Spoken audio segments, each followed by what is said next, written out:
একটা ছোট্ট গ্রামে থাকতো দুই বন্ধু, রতন আর মন্টু। দুজনের বন্ধুত্ব ছোটবেলা থেকে, কিন্তু চরিত্রে ছিল আকাশ পাতাল তফাৎ। রতন ছিল পরিশ্রমী আর সৎ, সে তার বাবার মতো জমিতে কাজ করত। আর মন্টু ছিল চতুর, অলস, সবসময় শর্টকাটে টাকা কামানোর চিন্তা করত।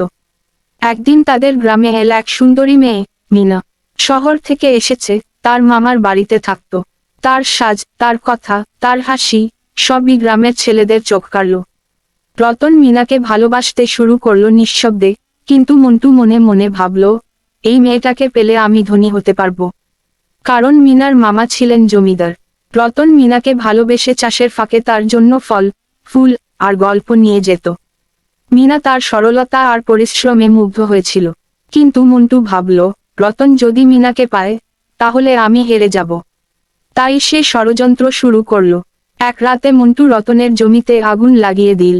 গ্রামে হইচই পড়ে গেল। সবাই ভাবল রতন অসাবধানতায় আগুন লাগিয়েছে।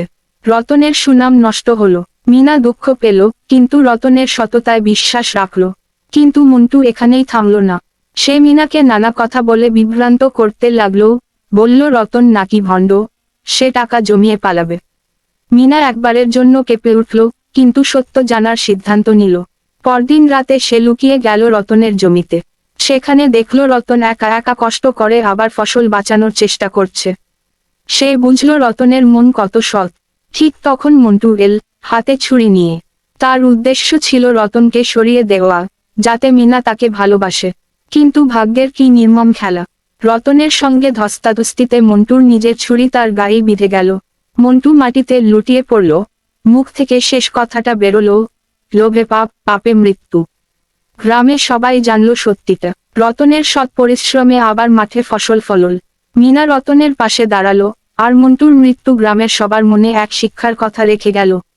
যে